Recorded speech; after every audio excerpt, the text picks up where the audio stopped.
Saya Faisal. Dan saya Ani. Kami dari Permata Institute for Economic Research akan memberikan update ekonomi terkini. Mas Faisal, jadi di episode kali ini kita akan bahas apa nih, Mas? Nah nih, pada episode kali ini kita akan membahas neraca perdagangan, suku bunga kebijakan, penjualan mobil, dan juga survei hasil dunia usaha. Oleh karena itu, ikuti terus Perspektif untuk mendapatkan update ekonomi terkini. Pertama, saya akan menyampaikan update terkait kondisi makroekonomi. Ekspor Indonesia pada Desember 2023 kembali mencatatkan kontraksi. Ekspor tercatat menurun sebesar 5,8% secara year on year, melanjutkan kontraksi dari bulan sebelumnya yang sebesar 8,6% secara year on year. Sepanjang tahun 2023 lalu, ekspor terkontraksi sebesar 11,3%, atau turun drastis dari tahun 2022 yang mencatatkan pertumbuhan double digit sebesar 26,1%. Penurunan ekspor ini sejalan dengan normalisasi harga komoditas dan melemahnya permintaan dunia akibat tingginya suku bunga global sepanjang tahun lalu. Ekspor utama Indonesia yang terkait dengan batu bara dan CPO masing-masing terkontraksi sebesar 20,8% dan 19,1%. Kondisi yang sama juga terlihat dari ekspor ke mitra dagang utama Indonesia, yakni Tiongkok dan Amerika Serikat yang turun masing-masing sebesar 1,8% dan 17,6%. Dari sisi impor Desember 2023 mencatatkan kontraksi yang lebih rendah daripada ekspor. Impor terkontraksi sebesar 3,8% secara year on year dan sepanjang tahun 2023 lalu, impor hanya mengalami kontraksi sebesar 6,6%. Kontraksi impor yang lebih rendah daripada ekspor ini menunjukkan ekonomi domestik Indonesia tetap resilient di tengah pelambatan ekonomi dunia. Lebih rinci, secara kumulatif, impor barang konsumsi dan barang modal masih mampu tumbuh masing-masing sebesar 8,6% dan 7,8% di sepanjang 2023 lalu. Alhasil, surplus neraca perdagangan Indonesia tetap berlanjut pada Desember 2023, yakni sebesar 3,3 miliar US dollar. Namun, sepanjang tahun 2023, surplus neraca perdagangan cenderung menunjukkan tren penurunan. Surplus menyusut dari 54,4 miliar US dollar pada tahun 2022 menjadi 36,9 miliar US dollar pada tahun 2023 lalu. Masih berlanjutnya tren surplus neraca perdagangan ini akan menopang kinerja sektor eksternal Indonesia, terutama dari sisi neraca transaksi berjalan. Selain itu, berlanjutnya surplus neraca perdagangan ini akan membuka ruang penurunan suku bunga acuan Bank Indonesia di tahun ini. Meski demikian, ruang penurunan suku bunga kemungkinan besar akan terjadi pada paruh kedua tahun ini. Kami melihat ketidakpastian pada paruh pertama tahun ini masih cukup tinggi.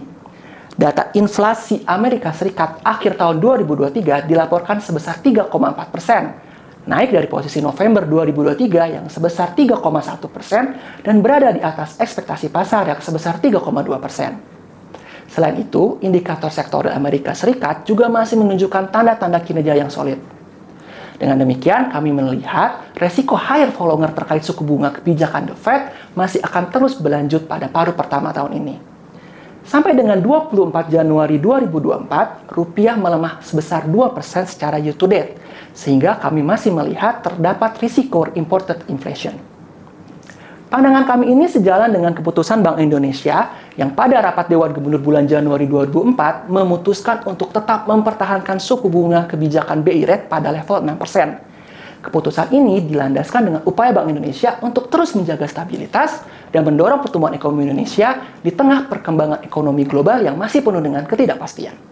Selanjutnya, update terkait sektor real di Indonesia. Data-data yang rilis pada paruh kedua bulan Januari ini, seperti survei kegiatan dunia usaha dan penjualan mobil, mengkonfirmasi resiliensi sektor real di Indonesia pada akhir 2023 lalu. Survei kegiatan dunia usaha Bank Indonesia mencatatkan aktivitas bisnis masih berekspansi pada triwulan 4, meskipun sedikit melambat dibandingkan triwulan 2 dan 3. Saldo bersih tertimbang kegiatan usaha pada triwulan 4 tercatat sebesar 13,17%. Aktivitas bisnis tersebut masih terjaga, terutama didorong oleh konsumsi masyarakat di sektor perdagangan, transportasi, akomodasi dan makanan minum, serta informasi dan komunikasi pada triwulan kemarin. Hal tersebut juga sejalan dengan peningkatan aktivitas masyarakat pada libur Natal dan Tahun Baru. Selain itu, pemanfaatan kapasitas industri tercatat sebesar 73,91% pada triwulan 4 2023 sedikit turun dari 75,17% yang tercatat pada triwulan 3 2023. Perlambatan ini terutama disumbang oleh konstruksi sektor pertanian yang disebabkan oleh sektor ini memasuki musim tanam namun mengalami kekeringan akibat adanya El Nino.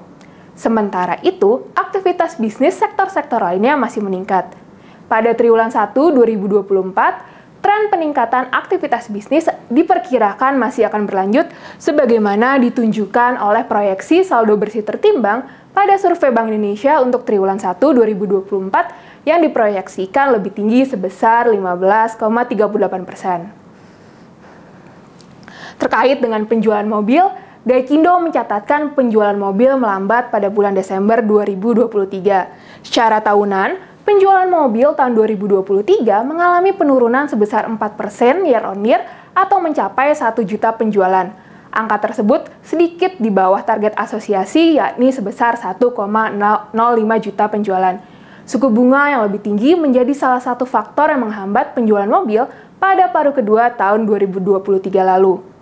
Meskipun demikian, Gaikindo masih optimis penjualan mobil akan kembali pulih pada tahun 2024 dan menargetkan 1,1 juta penjualan pada tahun ini. Perkembangan menarik lainnya dari pasar kendaraan roda 4 pada tahun ini adalah terus melonjaknya penjualan kendaraan listrik pada tahun 2023. Penjualan mobil listrik berbasis baterai tumbuh 65% pada tahun 2023 dan kendaraan hybrid tumbuh 962%. Secara total, penjualan kendaraan ini mencapai 71.000 kendaraan atau tumbuh 360% dari 15.000 penjualan di tahun 2022. Akselerasi ini juga meningkatkan pangsa penjualan mobil listrik dari sekitar 1% pada tahun 2022 menjadi sekitar 7% pada tahun 2023 lalu. Berdasarkan data-data ini, kami masih menilai aktivitas sektor real Indonesia masih akan resilient pada triwulan 4 2023 didukung oleh aktivitas bisnis sejalan dengan kuatnya konsumsi masyarakat. Kedepannya, kami memperkirakan aktivitas dunia usaha juga masih akan meningkat, utamanya didorong oleh sektor-sektor yang berfokus terhadap ekonomi domestik, dikarenakan ekonomi global yang masih mengalami perlambatan. Nah, Mas Faisal, jadi gimana nih view-nya untuk ekonomi Indonesia tahun 2024? Gini nih, pada paruh pertama, memang ekonomi Indonesia masih harus menghadapi beberapa tantangan baik dari sisi global maupun domestik. Tapi pada paruh kedua, kita melihat tantangan tersebut akan berangsur-angsur menghilang. Jadi ekonomi Indonesia kita lihat tahun ini masih mampu tumbuh kisaran 5%. Jadi kesimpulannya kita masih optimis ya untuk tahun ini. Oke, demikianlah episode kali ini. Sampai jumpa di perspektif selanjutnya.